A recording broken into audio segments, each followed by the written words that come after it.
गुरु प्यारी साध संगत जी, स्वागत है आपका हमारे चैनल गुरु नानक साखी में। आशा करते हैं आप सभी स्वस्थ और अच्छे होंगे। तो चलिए ज्यादा देर न करते हुए आज की यह वीडियो शुरू करते हैं। आप सभी ने यह अक्सर सुना ही होगा कि मनुष्य को उसके अच्छे बुरे कर्मों का फल भोगना ही पड़ता है। लेकिन आज के इस वीडियो में जाएंगे कि क्या माँ बाप के अच्छे और बुरे कर्मों का फल पुत्र को भोगना पड़ता है क्या? जैसे औलाद अच्छा या बुरा कर्म करती है तो उसे उनके माता पिता को भोगना पड़ता है, ठीक उसी प्रकार माता पिता के अच्छे और बुरे कर्मों का फल उनकी औलाद को मिलता है और उन्हें भोगना पड़ता है। तो दोस्तों, आज की वीडियो बहुत ही महत्वपूर्ण और ज्ञानवर्धक होने वाली है, तो कृपया वीडियो में अंत तक जरूर बने रहे। तो चलिए कहानी को शुरू करते हैं। एक समय की बात है, एक महान तपस्वी अपने आश्रम में रहता था। एक दिन उसकी पत्नी ने पूछा, स्वामी, क्या माता पिता के अच्छे और बुरे कर्मों का फल उनकी संतान को भोगना पड़ता है क्या? तभी महात्मा ने कहा, हे देवी माता, पिता के अच्छे और बुरे कर्म का फल उनकी संतान को अवश्य ही भोगना पड़ता है। आज मैं आपको एक प्राचीन कथा सुनाता हूं, जिसे सुनने के बाद आपको पता चल जाएगा कि कैसे माता पिता के अच्छे और बुरे कर्मों का फल उनकी औलाद को मिलता है और उन्हें भोगना पड़ता है। फिर महात्मा ने कथा को सुनाना आरंभ करते हैं और कहते हैं, हे देवी, प्राचीन समय की बात है। एक गांव में गरीब आदमी रहता था। वो बहुत ही गरीब था। किसी तरह से मेहनत मजदूरी करके अपने घर का पालन पोषण करता था। उसे मजदूरी में दिन भर काम करने के बाद RS50 मिलते थे। उसमें से वो RS45 रोजाना दान करता था और RS45 में अपने परिवार का पालन पोषण करता था। इस प्रकार कुछ समय बीतने के बाद उसके घर में एक लड़के का जन्म हुआ। उस गरीब आदमी के परिवार में अब कुल 3 सदस्य हो गए, दोनों पति पत्नी और एक लड़का। अब धीरे धीरे उनके पालन पोषण में उस आदमी को समस्या होने लगी, क्योंकि इधर दिन प्रतिदिन महंगाई बढ़ती जा रही थी।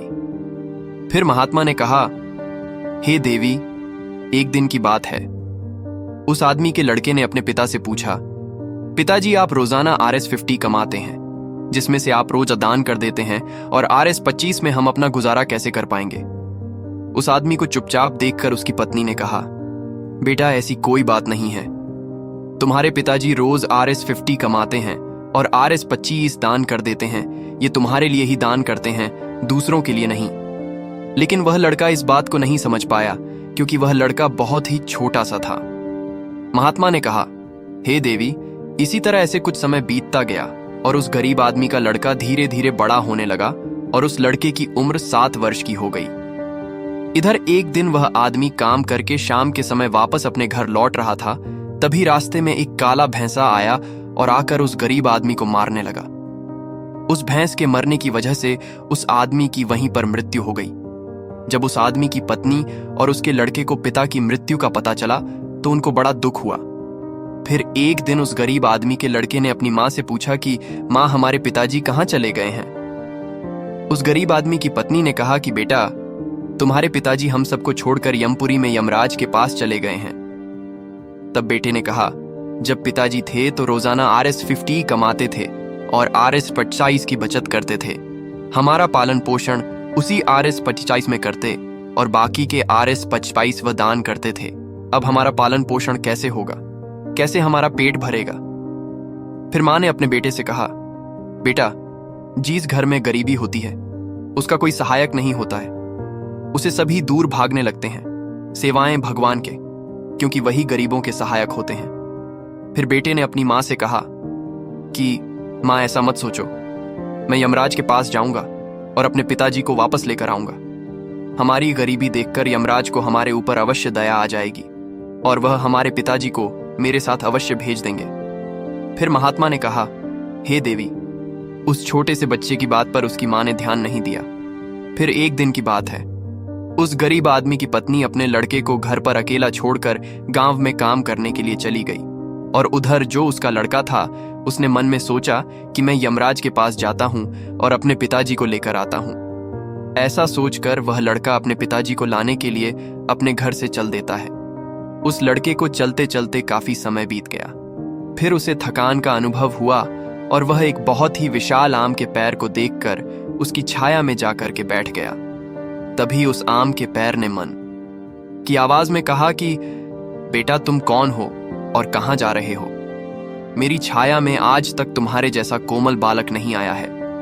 फिर उस लड़के ने कहा कि मैं एक गरीब आदमी का बेटा हूं और अपने पिताजी को लाने के लिए यमराज के पास जा रहा हूं। उस आम के पैर ने जब उसकी यह बात सुनी तो उसने कहा कि बेटा, तू मेरे लिए भी यमराज से एक प्रश्न पूछ कर आना कि मैं कई वर्षों से यहां पर लगा हुआ हूं, लेकिन मेरा एक भी पत्ता जमीन पर नीचे नहीं गिरता है और ही मेरी डालियां सूखती हैं।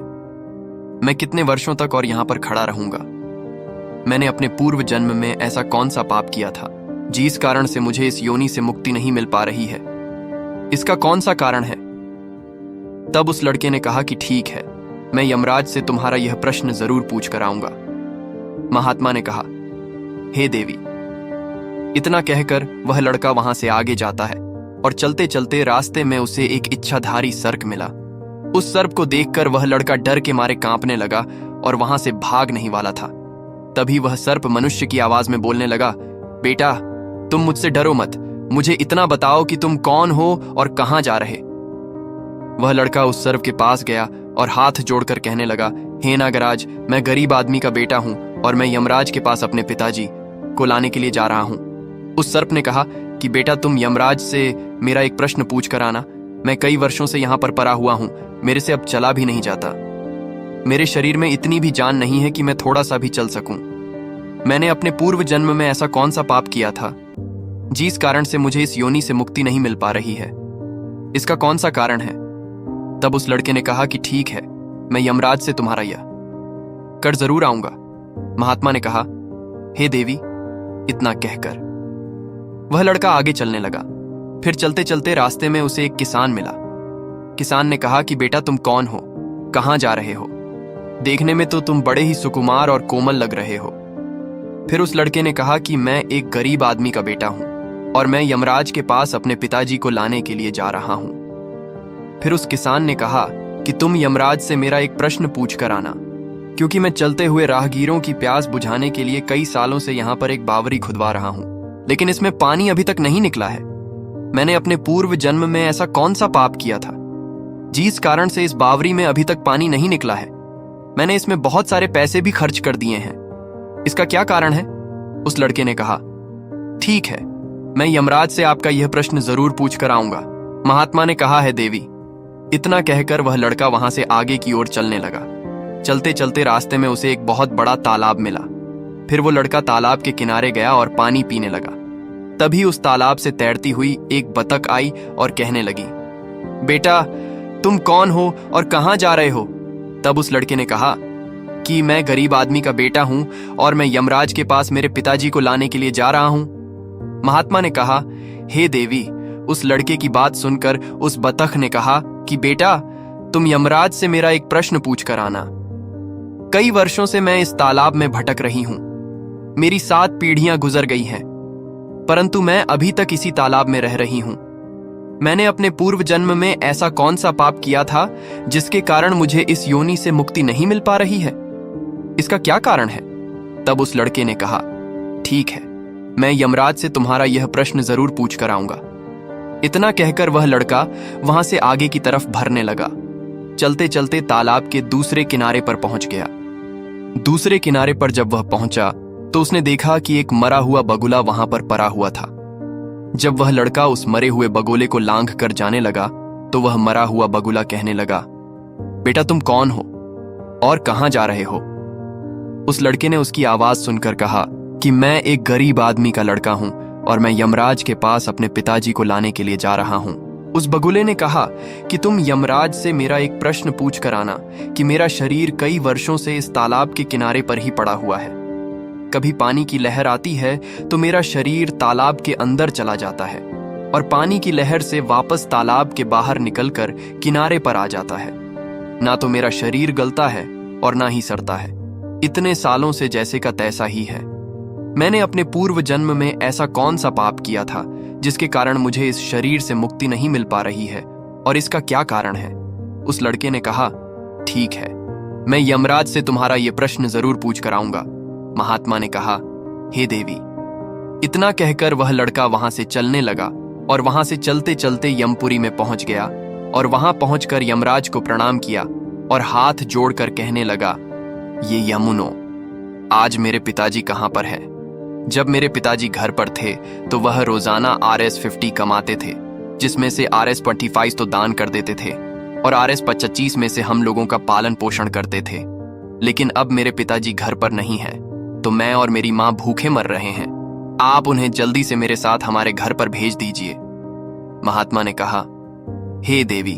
फिर यमराज ने उस लड़की की बात सुनकर कहा, ठीक है, मैं तुम्हारे पिताजी को घर पर भेज दूंगा, पहले तुम यहां पर बैठो। यमराज ने उस लड़के को अपने पास में बैठाया और उसको भोजन कराया। भोजन कराने के बाद पूछा कि तुम्हें और क्या चाहिए। फिर उस लड़के को रास्ते में जो जो मिले थे उनके प्रश्न यमराज पूछे। यमराज ने उन सभी के प्रश्नों का उत्तर दिया और कहा कि बेटा, तुम जाते समय उन सबको उनके उत्तर बताते जाओ। तेरी यमराज ने कहा कि बेटा, तुम अपने घर पर जाओ, तुम्हारी माँ तुम्हारा इंतजार कर रही है, तुम्हारे पिताजी तुम्हारे घर पर पहुंच जाएंगे। फिर वह लड़का यमराज को प्रणाम करके वहां से वापस अपने घर के लिए चलने लगा। चलते चलते रास्ते में सबसे पहले उसे वहीं मरा हुआ बगुला मिला जो तालाब के किनारे पर पड़ा हुआ था। उस लड़के को देखकर वह मरा हुआ बगुला कहने लगा, बेटा, क्या तुमने ये ने कहा कि तुम पहले बहुत बड़े विद्वान थे, परंतु तुमने किसी को भी अपना ज्ञान नहीं बताया। अब मर गए हो, वह ज्ञान तुम्हारे अंदर ही अंदर खोल रहा है। जब तक तुम अपना ज्ञान किसी को नहीं बताओगे, तब तक तुम्हारी आत्मा को शांति नहीं मिलेंगे। महात्मा ने कहा, हे देवी।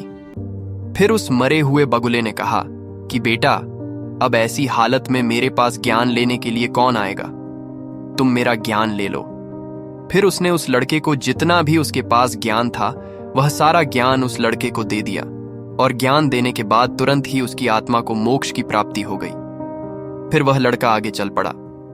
चलते चलते उसे वही बतख मिली। बतख ने कहा कि बेटा, क्या तुमने यमराज से मेरा प्रश्न पूछा था? उस लड़के ने कहा कि हाँ, यमराज से मैंने तुम्हारा प्रश्न पूछा था। उन्होंने कहा कि तुम्हारे अंदर अमृत है, जब तक तुम इस अमृत को किसी को नहीं दोगी तब तक तुम ऐसे ही व्याकुल रहोगे। बतख ने कहा कि बेटा, अब कौन मिलेगा मुझे? तुम ही मेरा अमृत ले लो। फिर बतख ने अपना अमृत उस लड़के को दे दिया और अमृत देते ही उस बतख की आत्मा को मोक्ष की प्राप्ति हो गई। इसी तरह से वह लड़का वहां से आगे बढ़ने लगा। फिर चलते चलते रास्ते में उसे वही किसान मिला जो राहगीरों के लिए बावड़ी खुदवा रहा था। उस किसान ने जैसे ही उस लड़के को देखा तो बड़े प्रेम से हाथ जोड़कर कहने लगा कि बेटा, क्या तुमने यमराज से मेरा प्रश्न पूछा था? उस लड़के ने कहा, हाँ, पूछा था। यमराज ने कहा कि आपके घर में एक जवान कन्या कुमारी बैठी हुई है। जब तक आप उस लड़की का विवाह नहीं करोगे और कन्यादान नहीं करोगे, तब तक इस बावरी में पानी नहीं निकलेगा। पहले जो तुम्हारा कर्म है उसे पूरा करो। जो ईश्वर ने तुमको दायित्व सौंपा है उस पर ध्यान दो। पहले आप कन्यादान करो, उसके बाद इस बावरी को खुदवाओ। फिर उस किसान ने कहा कि मैं अपनी लड़की के लिए लड़का कहाँ ढूंढने के लिए जाऊंगा? तुम मुझे बहुत ही सीधे साधे स्वभाव के दिख रहे हो और सुंदर भी हो और देखने में बहुत ही अच्छे लग रहे हो, इसलिए बेटा, तुम ही मेरी लड़की से विवाह कर लो। महात्मा ने कहा, है देवी। फिर उस किसान ने अपनी लड़की का विवाह उस लड़के के साथ कर दिया। फिर किसान ने अपनी लड़की को बहुत सारा धन देकर विदा कर दिया। फिर वह लड़का आगे चला। चलते रास्ते में उसको वही इच्छाधारी सर्प मिला। उस सर्प ने कहा कि बेटा, क्या तुमने यमराज से मेरा प्रश्न पूछा था? तब उस लड़के ने कहा कि इच्छा था।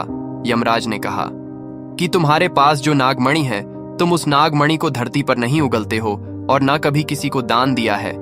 जब तक तुम इस नागमणि का दान नहीं करोगे, तब तक हमारा शरीर ऐसे ही बना रहेगा। फिर उस सर्प ने कहा कि बेटा, मैं यह नागमणि अब किसको दूं? इस नागमणि को तुम ही ले लो। फिर उस सर्प ने अपनी नागमणि को उस लड़के को दे दिया।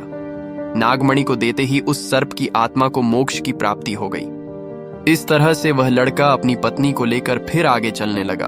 फिर चलते चलते रास्ते में उसे वही आम का विशाल पेड़ मिला जिसकी छाया में उसने विश्राम किया था। उसने पूछा कि बेटा, क्या तुमने यमराज से मेरा प्रश्न पूछा था? उसने कहा, हाँ, पूछा था। यमराज ने कहा कि पूर्व जन्म में तुम्हारा काम स्कूल में बच्चों को शिक्षा देना था। तुम्हारा पद एक गुरु का था, परंतु तुमने अपने पद का सही इस्तेमाल नहीं किया।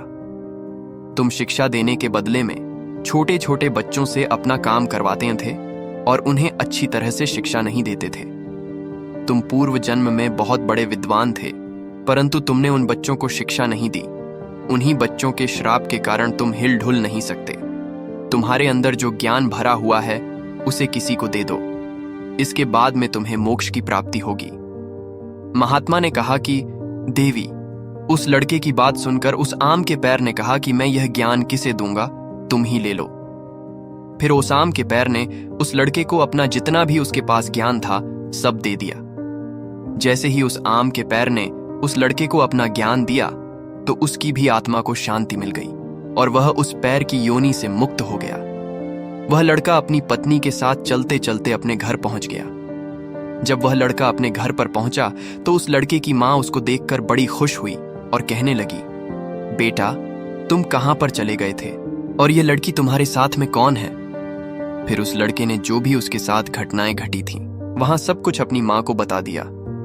फिर महात्मा ने कहा, हे देवी, अब उस लड़के को ज्ञान हो चुका था कि उसके पिताजी वापस नहीं आ सकते हैं।